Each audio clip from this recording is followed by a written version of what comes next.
შვილმოკლული დედა უპირველეს ყოვლისა რა თქმა უნდა ითხოვს სამართლიანობას და საქმის სამართლიანად გამოძიებას. მდგომარეობა, რომელიც ახლა ამ წუთებში გლდანი ნაძალადევის პროკურატურის შენობასთან არის შექმნილი, არის ძალიან მძიმე, ვინაიდან აქ არის ადგილზე შვილმოკლული ბიჭის დედა, რომელიც ცოტა ხნის წინ შეუძლოდ გახდა. ძალიან მძიმე არის საყურებელი ის ყველაფერი, რაც 1 საათის განმავლობაში აქ ხდება. აქ არიან გიგა ავალიანის ოჯახის წევრები, ნათესავები, მათ შორის მცირეწლოვანი ბავშვებიც ყავთ მოყვანილი, არიან ასევე აქ სასტიკად მოკლული გიგა ავალიანის მოსწავლეებიც. ეს ადამიანები ამბობდნენ, რომ 6 საათამდე ჰქონდა დრო პროკურატურას საქმის გადაკვალიფიცირების, მოითხოვენ, რომ ჯგუფურად ჩადენილი დანაშაულის კვალიფიკაცია უნდა მიენიჭოს ამ საქმეს, ვინაიდან 2 ადამიანი არის ამ დრომდე დაკავებული მხოლოდ და საქმეში სინამდვილეში 6 პირი ფიგურირებს და აცხადებენ, რომ 6-ვე მათგანი ჯგუფურად წინასწარ განიზრახეს გიგა ავალიანის მოკლა და საჭიროების შემთხვევაში დედამისის ლიკვიდაციასაც გეგმავდნენ. პროკურატურას და გამოძიებას აქვს უკვე საქმეში ტელეფონები ამ ადამიანების, ახალგაზრდების 6-ვე პირის, აქვთ მათ მიმოწერები 6-ვე ადამიანის და წესით თითოეულმა მათგანმა უნდა იცოდეს, პროკურატურამ უნდა იცოდეს, რომ ეს ყველაფერი მოხდა და ეს იყო ჯგუფური ძალადობა და ჯგუფურად მოკლეს ახალგაზრდა ადამიანი. სწორედ ამას ითხოვენ აქ მყოფი ადამიანები. საინტერესო არის რა გადაწყვეტილებას მიიღებს პროკურატურა, გაითვალისწინებს თუ არა შვილმოკლული დედის თხოვნას, რომ კვალიფიკაცია უნდა შეეცვალოს ამ საქმეს.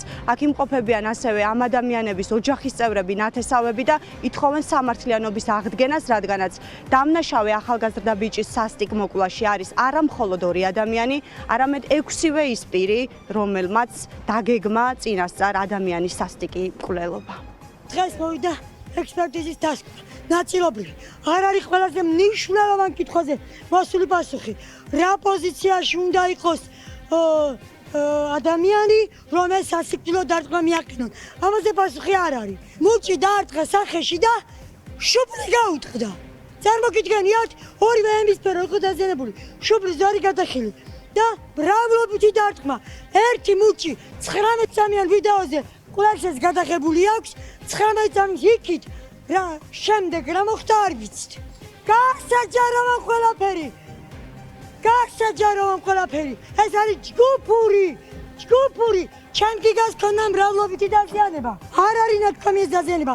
მუხლზე, იმათ ბოდიში და ქუსლზე ქონდა სიცითლე. მესამე დღეს ეს იქნება ფორმაში უკვე დავიდა ნაწოლი, არ ვიცი სამედიცინო რა ქვია. იმ დაზიანების გამო სახის დაზიანება არ არის მითითებული ყველაზე მნიშვნელოვანი. თავის უკან ერთ-ერთი მწუწერია, გუშინამდე ყველა ექიმისას გავეცანით, ერთ-ერთი მწუწერია მხოლოდ უკან ნაწილში. ანუ არ უწერიათ რამდენიმე დაზიანება.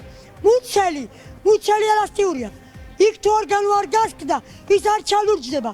ვერ გაიგებენ, მით უმეტეს დასაცმელი შიგნით, ვერ მიხვდებიან იქ იყო თუ არა დარტყმა. შესაბამისად, როცა გიგას დასაცმელის ექსპერტიზა მოვა, მერე სად მიდის ლუკა გამყრალიძე? მერე სად მიდის? სრული დასკვნა რა მოუვა ექსპერტიზის? მერე სად მიდის? მკვლელი და 6-ვე თანაბრად მკვლელია. ქვა, რომელიც წაიღეს, სავარაუდოდ ქვის ექსპერტიზას დადასტურდება, იმიტომ რომ ანაბეჭდი ზუსტად სახლიდანაა წაღებული, ცენტრიდან სახლამდე და იქ ვიპოვეთ, ქვა ჩვენ ვიპოვეთ. ზუსტად ეს მომენტი არის, რომ გაფიქრებინებს უსამართლობაზე. ძაღლის მოკლისთვის არის 5 წელი. და კაცის მოკლისთვის თურმე 3 წელი და ჯგუფურიც არ არის. მაშინ, როდესაც ჩანაწერებში და მიმოწერაში მათ აქვთ, რომ თუ კიდევ დედასთან ერთად გამოვიდა, დედას ვაცმევთ ტომარას და უსწორდებით ბიჭს.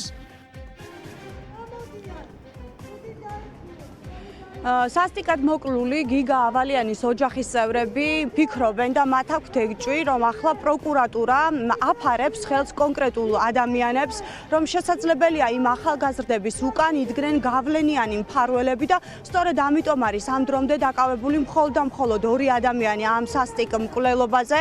მოუწოდებენ პროკურორს ლუკა გამყრელიძეს, ასევე იაგო ტალახაძის სახელი და გვარი დასახელდა, რომ მათ ხელთ არსებული აბსოლუტურად ყველა მტკიცებულება კარგად გამოიძიონ, კარგად გამოიკვლიონ, გადააკვალიფიცირონ ეს მკვლელობა, როგორც ჯგუფურად ჩადენილი დანაშაული და მოითხოვენ, რომ აღდგეს სამართლიანობა და აბსოლუტურად ყველა იმ ადამიანმა ააგოს პასუხი ამ სასტიკი მკვლელობის გამო, ვინც წინასწარ ახალგაზრდა ბიჭის მკვლელობა დაგეგმა.